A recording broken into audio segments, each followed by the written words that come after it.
लेकिन सरकार ये पहली ऐसी है जो नकारात्मक कैंपेन को बढ़ा रही है। फॉर एग्जाम्पल, किसी को पर्सनल इमेज डैमेज करनी हो,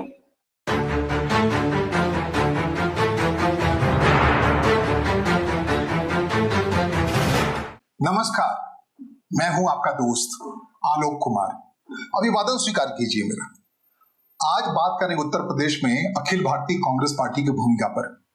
आप कहें बेगानी शादी में अब्दुल्ला दीवाने वाली बात हो रही है। कांग्रेस पार्टी कहां है, कहां नॉन सीरियस पार्टी को आप उस पर चर्चा करना चाहते हैं, जिस वक्त में अखिलेश यादव डायरेक्ट कन्फ्रंटेशन ले रहे हैं भारतीय जनता पार्टी से। पूरा जो अयोध्या का चंदा चोरी का मामला है वो अखिलेश यादव के ट्वीट से, उनके इंटरव्यू से उछला पड़ा है। तो स्पीएस कहां दे रहे हैं अखिलेश यादव उत्तर प्रदेश में कांग्रेस पार्टी को? तो उस हिसाब से कांग्रेस पार्टी किनारे बैठी हुई। तो फिर कांग्रेस पार्टी की उपयोगिता या उत्तर प्रदेश में उनकी गंभीरता को लेकर चर्चा भला क्यों? दो तीन बातें बता दें क्यों मैं करना चाहता हूं। एक तो कांग्रेस पार्टी ने बड़ी अंदरूनी तौर पर एक तैयारी के तौर पर एक बड़ा शानदार शॉट खेला है। वो शॉट है राजेंद्र पाल गौतम को उत्तर प्रदेश का प्रभारी बना देना। पूरा चुनाव अब एक दलित नेता राजेंद्र पाल गौतम की निगरानी में, टिकटों का बंटवारा हो, मूवमेंट खड़ा करने की बात हो, जो कुछ भी हो, वो कौन करेगा उत्तर प्रदेश में? वो कांग्रेस के हवाले से राजेंद्र पाल गौतम करेंगे। 2023 से वहां अविनाश पांडे थे प्रभारी। अविनाश पांडे महाराष्ट्र के ब्राह्मण है, अलग अलग राज्यों में गए हैं और उन्होंने बंटाधार किया है कांग्रेस पार्टी का। एक नया प्रयोग है कांग्रेस पार्टी की ओर से। राजेंद्र पाल गौतम आम आदमी पार्टी से कांग्रेस में आए हैं। वो अरविंद केजरीवाल की सरकार में दिल्ली में मंत्री थे। उन्होंने मंत्री रहते हुए चर्चा में बने रहने के लिए उन्होंने बौद्ध धर्म को लेकर बहुत सारी ऐसी बातें की जिसके खिलाफ हिंदू धर्म को लेकर कोई ऐसी बात उछली कि उनको अंततः आम आदमी पार्टी, अरविंद केजरीवाल जो भविष्य में हिंदू नेता के तौर पर उभारने की कोशिश करते थे, विकल्प देख रहे थे, एक झटके में राजेंद्र पाल गौतम को आम आदमी पार्टी से निकाल दिया और वो राजेंद्र पाल गौतम जाके गोद में गिर गए कांग्रेस पार्टी। अब कांग्रेस पार्टी ने सुध ली है उनकी उपयोगिता को लेकर के। एक वैक्यूम सा है उत्तर प्रदेश में। आपको बता दें, मायावती जिस ढंग से सोई जैसी लगती है, सुस्ता दशा में लगती है, मायावती के आसपास जो दलित वोट बैंक है, अगर कायदे से मायावती नहीं हिलती है तो वो सब स्लिप करके अखिलेश यादव के पास जाना है या उसमें जहां तक हो सके अपने हिसाब से भारतीय जनता पार्टी हिस्सा लेगी। लेकिन कांग्रेस पार्टी को स्टैंड लेना है। मायावती का वो दलित वोट गया कहां, मायावती तक कहां पहुंच, कैसे पहुंचा? वो काशीराम का उत्तर प्रदेश प्रयोग था जो छिटक कर कांग्रेस पार्टी से मायावती के पास आ गया, बहुजन समाज पार्टी के पास आ गया। अगर उसको रिगेन करना है तो राजेंद्र पाल गौतम को वहां प्रभारी बना करके कोशिश की गई तो शानदार कोशिश है, इसको भूलिएगा मत। और इस बात को ही नहीं भूलिएगा कि भले ही प्रियंका गांधी वाड्रा वायनाड केरल की सांसद है, लेकिन उनकी जो रणभूमि है, युद्ध भूमि है, वो उत्तर प्रदेश ही है। अमेठी हो, रायबरेली हो, जहां कांग्रेस पार्टी के जो दो बड़े नेता सोनिया गांधी हो या राहुल गांधी हो जीतते हारते रहे हैं, तो उसमें प्रियंका गांधी 2009 से ही बड़ी सक्रियता रोल अदा करती रही। भले ही कहते हैं भाई बहन में जो प्रतिस्पर्धा है उस हिसाब से प्रियंका गांधी को पीछे धकेला जाता रहा है, लेकिन बैटल फील्ड में अगर योद्धा किसी जगह पर है तो उत्तर प्रदेश में देर सवेर प्रियंका गांधी को एक्टिव होकर आना ही पड़ेगा। और ये दलित और ब्राह्मण वोट काफी हद तक अब तक प्रियंका गांधी वाड्रा को या राहुल गांधी को या सोनिया गांधी को या इंदिरा गांधी को ब्राह्मणों का नेता माना जाता है। तो ये दो गठजोड़ इकट्ठा हो जाता है तो आप समझ सकते हैं मायावती के उस एंगल का क्या होगा जिसके सहारे उन्होंने ब्राह्मण देवता और दलितों को साथ किया था। और उस प्लैंक पर अगर मजबूती से कांग्रेस पार्टी खड़ी हो जाए तो एक भविष्य तो बनता है। इसके अलावा अल्पसंख्यक वोट को कैसे निर्याती है, बार बार वो मिस कर रही है, उसको रोकने के लिए, अल्पसंख्यक वोट को रोकने के लिए इस बार फिर से एक्टिव होने वाले हैं उत्तर प्रदेश में असदुद्दीन ओवैसी। तो क्या असदुद्दीन ओवैसी, एडवोकेट असदुद्दीन ओवैसी के उस पराक्रम को कांग्रेस पार्टी संभाल पाएगी, या फिर पिछले विधानसभा चुनाव में 2022 में जो मिसकैलकुलेशन हुआ था, बड़ा मिसकैलकुलेशन हुआ था, उसी को रिपीट किया जाएगा 2027 में? तो उस लिहाज से कांग्रेस पार्टी की तैयारी क्या है? कांग्रेस पार्टी को अगर 2029 में अच्छा करके दिखाना है लोकसभा चुनाव में, तो ये सेमीफाइनल जो स्ट्रगल है, जो लड़ाई है उत्तर प्रदेश में, उसको शानदार करना होगा। उस लिहाज से ये पहलकदमी राजेंद्र पाल गौतम को वहां का प्रभारी बनाया जाना एक शुभवाहट तो है। तो राजेंद्र पाल गौतम के हवाले से उत्तर प्रदेश का प्रभारी बनाने के साथ साथ उत्तराखंड में भी साधने की कोशिश होगी, लेकिन पराक्रम अंदाज में आना पड़ेगा। आपको वो राम मंदिर का मामला जिसकी वजह से कहते हैं वो शीत युद्ध है, दिल्ली और लखनऊ के बीच भारतीय जनता पार्टी के अंदर एक शीत युद्ध की परिकल्पना की जा रही है। कहा जा रहा है फूटे आंख नहीं सुहा रहे हैं योगी आदित्यनाथ। और चुनाव से एन पहले जो अयोध्या वाला मामला उछला है, हो तो रहा था काफी लंबे समय से, लेकिन जिस ढंग से सब कुछ उछला है, प्रचार में आया है, चंपत राय पर आक्रामक है, आरएसएस का आइडियोलॉग परेशान है कि भाई आखिरकार हुआ क्या, जिसे विचार दिया, जिसे संगठन दिया, उसका बंटाधार किसने किया, उसका विसर्जन की मुद्रा में ले आए हैं चंपत राय। और वो इस वक्त में उछला है जिस वक्त में उत्तर प्रदेश का चुनाव है। भाई अगले 6 महीने के अंदर में चुनाव होना है वहां, और उसके लिहाज से नोटिफिकेशन होना 3-4 महीने के अंदर में। उसे रहते हुए इस वक्त में एन वक्त पे योगी आदित्यनाथ के राज्य में ऐसा कुछ होता रहा, और ये बम्बूला नहीं, ये बम फूटा है उस वक्त में जब पूरी भारतीय जनता पार्टी सरकार में जा रही है। क्या ये वही वक्त है जो सत्ता परिवर्तन कर देगी बिफोर इलेक्शन उत्तर प्रदेश में, जैसा कि दिल्ली में हुआ था? दिल्ली में कई बार हुआ था, दिल्ली में कई सालों तक भारतीय जनता पार्टी को रोना पड़ा एन मौके पर नेतृत्व बदलने की वजह से। जिस ढंग से साहिब सिंह वर्मा को बदला गया, सुषमा स्वराज को लाया गया, या साहिब सिंह वर्मा को हटा के सुषमा स्वराज को लाया गया, साहिब सिंह वर्मा को लाया गया मदन लाल खुराना से, तो वो दर्द है। लेकिन भारतीय जनता पार्टी प्रयोग करने के लिए मशहूर है, वो कर सकती है। योगी आदित्यनाथ की, जैसा कि मैं कहा, शीत युद्ध का मामला है, इस मोड़ पर यह मुमकिन है कि भारतीय जनता पार्टी कोई अपने अंदर से ही कोई दलित चेहरा ले आए मुख्यमंत्री के तौर पर, नया चेहरा सामने रख करके चुनाव लड़ जाए, और इसके फायदे भी हुए। ऐसा नहीं है, कई जगहों, कई राज्यों में आप देखेंगे आकलन, तो एन मौके पर भारतीय जनता पार्टी ने चेहरा बदला है और फायदा ले गई।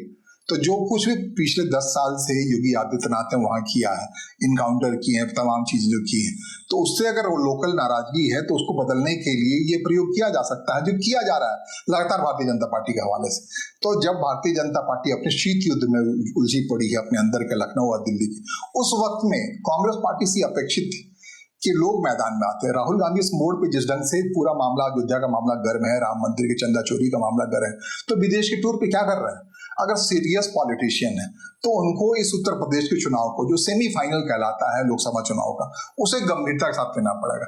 या तो विदेश से लौटे, तरोताजा होकर के आए और अपने बहन के हवाले, प्रियंका गांधी वाड्रा, जिनके बारे में बार बार कहा जाता है कि दोनों भाई बहनों में रेवलरी, ये रेवलरी नहीं है, वो साबित करें प्रियंका गांधी के हाथ में कमान सौंप करके और बिना किसी इंटरफेरेंस के। ठीक है, राजेंद्र पाल गौतम है, सब है, लेकिन जिस ढंग से अभी हाल के दिनों में किशोरी लाल गए हैं राम मंदिर में इस आंदोलन को देखने के लिए, अरेस्टिंग की बात की है उन्होंने, सब कुछ की है, जिस ढंग से अजय राय एक्टिव है, तो उन सब एक्टिविटीज को कोई एक तरीके से एक मोड़ देना चाहिए, एक निगरानी में होना चाहिए। क्या वो निगरानी प्रियंका गांधी वाड्रा कर पाएंगी, मुक्त हाथ से कर पाएंगी, या रेवलरी के अंदाज में वैसे ही लुटिया डूबी जाएगी जैसे 2022 में हुआ था? कई प्रयोग के दौर से कांग्रेस पार्टी गुजर चुकी है, लेकिन कांग्रेस उत्तर प्रदेश में जो उससे उम्मीद थी उसे नहीं खड़ा कर पाई।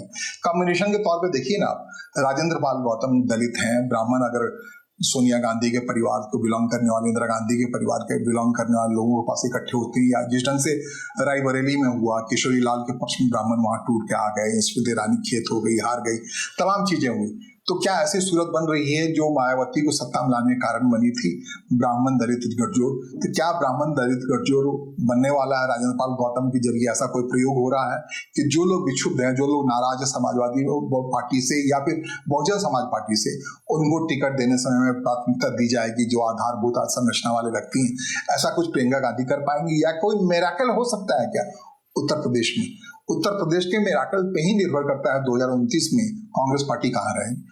2027 का मिरेकल इसलिए उत्तर प्रदेश ही नहीं, उत्तर प्रदेश में जो भी प्रयोग होगा उसका असर उत्तराखंड में होगा, साथ साथ चुनाव हो रहा है हिमाचल प्रदेश में जहां कांग्रेस पार्टी की सरकार है, लगातार सुखी के जरिए वहां दलित वोट को साधने की कोशिश हुई, वो स्टेबल रहे, उसका फिर उसका पड़ोस पंजाब है, पंजाब में कई प्रयोग किए चन्नी के जरिए, तमाम जरिए वहां दलित वोटों को साधने के लिए कांग्रेस पार्टी, उन प्रयोगों को भुनाने का ये वक्त है। क्या कांग्रेस पार्टी सच में उसे भुना पाएगी? उत्तर प्रदेश में अगर कुछ बढ़िया कर जाती है कांग्रेस पार्टी, तो एक तो वो तो अखिलेश यादव को रोकने का कारण बनेगा, दूसरा कारण बनेगा कि आने वाले 2029 के चुनाव में कांग्रेस पार्टी की अहमियत बढ़ जाएगी।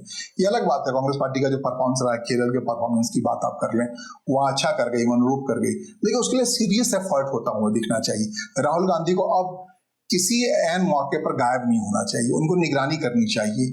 वैसे भी कांग्रेस पार्टी के बारे में कहा जा रहा है, ऊपर से कहा जा रहा है युवा तर चेहरा बनाने के लिए जो ओल्ड गार्ड्स हैं उसको किनारे किया जा रहा है। ओल्ड गार्ड्स की जब चर्चा होती है तो राहुल गांधी का भी सबसे प्रिय है केसी वेणुगोपाल। क्या केसी वेणुगोपाल ओल्ड गार्ड में नहीं आते?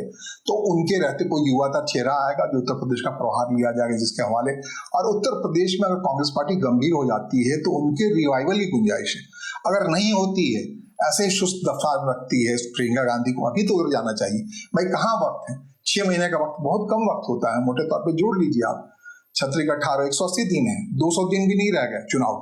और 200 दिन चुनाव में मतदान नहीं रह गया तब आप इतना बड़ा उत्तर प्रदेश है, 400 से ज्यादा विधानसभा सीटें हैं।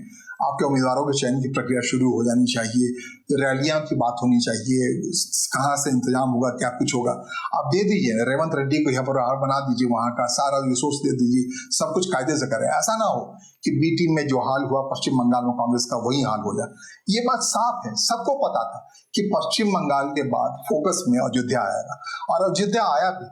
वो अलग बात है, शीत युद्ध भारतीय जनता पार्टी में चल रहा है, उसकी वजह से अयोध्या आया है। अयोध्या में चंदा चोरी का मामला यूं ही नहीं आया है, ऐसा नहीं, ये दिक्कतें पहले से नहीं थी, काफी पहले से रही होंगी। और भाई जो सिक्योरिटी गार्ड हैं, private security guard, Bharatiya Janata party के राज्यसभा सदस्य की एजेंसी से ही क्यों है? हर दिन उसके हवाले ये राम मंदिर ट्रस्ट 1 करोड़ रुपया हर महीने खर्च कर रहा है। क्यों दे रहा है उस ट्रस्ट को? 400 लोग लगे पड़े हैं। क्या सीआईएसएफ नहीं है? भारतीय एजेंसियां नहीं है? राम मंदिर बहुत महत्वपूर्ण जगह है, उसे प्राइवेट एजेंसी के हवाले, सुरक्षा एजेंसी के हवाले करना बहुत बड़ी साजिश संकेत दे रहा है। तो ये बातें पहले से चल रही थी, लेकिन चुनाव के एंड पहले अगर इसका जिक्र आ रहा है, चंपत राय पहचाने जा रहे हैं आखिरी वक्त पे 180 दिन पहले, इसका मतलब कोई ना कोई बड़ी जबरदस्त रस्साकसी चल रही है सरकार के अंदर। दिल्ली और लखनऊ के बीच सब कुछ महफूज और ठीक नहीं है, इसका फलाफल होना है। चलिए मान लीजिए फलाफल में जो कई बार हमने भी कहा है, कई लोग कह रहे हैं कि भारतीय जनता पार्टी एक नया प्रयोग करने जा रही है उत्तर प्रदेश में। अगर वो ऐसा प्रयोग करने जा रही है जिसके लिए कांग्रेस पार्टी तैयार नहीं, वैसे भी तैयार नहीं, 3rd रैंक है, बहुत कम संख्या में उसके विधायक है। पिछली बार के चुनाव को देखे तो जिस समय बाजी मार दी समाजवादी पार्टी, तो उस स्थिति में जो बहुजन समाज पार्टी वहां की ओरिजिनल पार्टी है, या फिर कांग्रेस पार्टी जहाँ के भाई आप प्रयागराज की बात करेंगे, आप नेहरू की बात करेंगे, रायबरेली की बात करेंगे, अमेठी की बात करेंगे, कांग्रेस पार्टी यही तो है बेस पे। उस जगह पे आपकी हालत खराब है अगर, और उसके लिए आप चिंतित नहीं है, तो कितने सीरियस पॉलिटिशियन है, देखने वाली बात। लेकिन फिर भी जो सूत्रों के हवाले जानकारी आ रही है, जिस ढंग से भारतीय जनता पार्टी यंग नेता के तौर पर जिस ढंग नितिन नवीन को राष्ट्रीय अध्यक्ष बनाया, तो भारतीय जनता पार्टी के तर्ज पे ही कांग्रेस पार्टी व्यापक बदलाव की प्रक्रिया से गुजर रही। अंदर खाने ऐसा बहुत कुछ हो रहा है, ओल्ड गार्ड को हटा कर नए गार्ड लाया जा रहा है। क्या ये ऐसे गार्ड ये चुनाव हो जाने के बाद, उत्तर प्रदेश में चुनाव हो जाने के बाद ये अंतर दिखेगा, या फिर उससे पहले दिखेगा, जिसका असर होना जरूरी है? भाई उत्तर प्रदेश, उत्तराखंड, पंजाब, हिमाचल बहुत महत्वपूर्ण राज्य है, गुजरात। भाई पंजाब में तो आपको मुकाबिल होना है उस आम आदमी पार्टी से जिसने पूरी जमीन आपकी छीन ली है। उत्तर प्रदेश में आपको मुकाबिल होना किससे? अखिलेश यादव के साथ मिलकर लड़ेंगे, अलग अलग लड़ेंगे। अखिलेश यादव और मायावती ने ही तो आपकी जमीन छीन रखी है, उस जमीन को फिर से हासिल करना है तो क्या आप गठबंधन में जाएंगे? गठबंधन जाएंगे नहीं जाएंगे इस पे चल रहा है अपने हिसाब से, वो सब कुछ अभी तय हो जाना चाहिए। राहुल गांधी को देश लौटना चाहिए और बड़ी तेजी से कांग्रेस पार्टी को खड़ा करना है। तो उत्तर प्रदेश के लिहाज से और भी सिर्फ राजेंद्र पाल गौतम को प्रभावी बना देने से बात नहीं बनने वाली। जैसे भारतीय जनता पार्टी ने अलग अलग क्षेत्रों को अलग अलग अध्यक्ष बनाया, उस ढंग से फैसले होने चाहिए जातिगत आधार पर, जातियों को साधने के लिहाज से। जो अल्पसंख्यक वोट अनरिप्रेजेंटेड सा है, जिसको बताना पड़ेगा कि अखिलेश यादव से बात नहीं बन रही है, आपको कांग्रेस पार्टी की तरफ आना पड़ेगा। ये तमाम चीजें कांग्रेस पार्टी अगर नहीं दिखाती है, और सबसे बड़ी बात प्रियंका गांधी को फ्रंट लाइन पे लेके नहीं आती है, और भाई बहनों के अंदर टांग खिंचाई की जो तमाम अटकलें चलती रहती है वो यथावत रहती है, तो कांग्रेस पार्टी का बाल बाका नहीं होने वाला, कुछ भी नहीं होने वाला, कुछ नहीं हुआ, हालत खराब हो। हाँ, ये सारे प्रयोग साफ तौर पे दिख रहा है, जिसके लिए प्रशांत किशोर भी कई बार कह चुके हैं, मीटिंग हुई है, सब कुछ हुई है, उनको निकालिए, उनको समझाइए, उत्तर प्रदेश की रणनीति आपकी तय कर दें, या प्रशांत किशोर नहीं, प्रशांत किशोर के पैटर्न के पे आप खुद ही तय कर लीजिए। लेकिन उत्तर प्रदेश के चुनाव को गंभीरता से लड़िए, और पंजाब से तो पंजाब आपका जगह ही रहा है, वहां आपसे ही सरकार छीन के आम आदमी पार्टी आई है, वहां भी गंभीर रहिए। हिमाचल प्रदेश आपकी सरकार बचाइए ठीक उस अंदाज में जैसे आपने केरल में परफॉर्म किया। बहुत सारे आधार हैं, बहुत सारे रीजन, लेकिन इसके लिए गंभीरता से आपको आना पड़ेगा। नए प्रयोग में उलझने के बजाय आपको दिखाना पड़ेगा कि आप सीरियस हैं। और इस वक्त पे जब अयोध्या के मामले को लेकर पूरा आरएसएस की वैचारिकी, उसके संगठन पे प्रहार हो रहा है, उसके विसर्जन के चरण की तरफ बात हो रही है, उस दौर में कांग्रेस पार्टी खड़ी नहीं होगी तो भगवान जाने कब खड़ी होगी। फिलहाल मुझे सुनने और समझने के लिए आपका आभार, नमस्कार, धन्यवाद।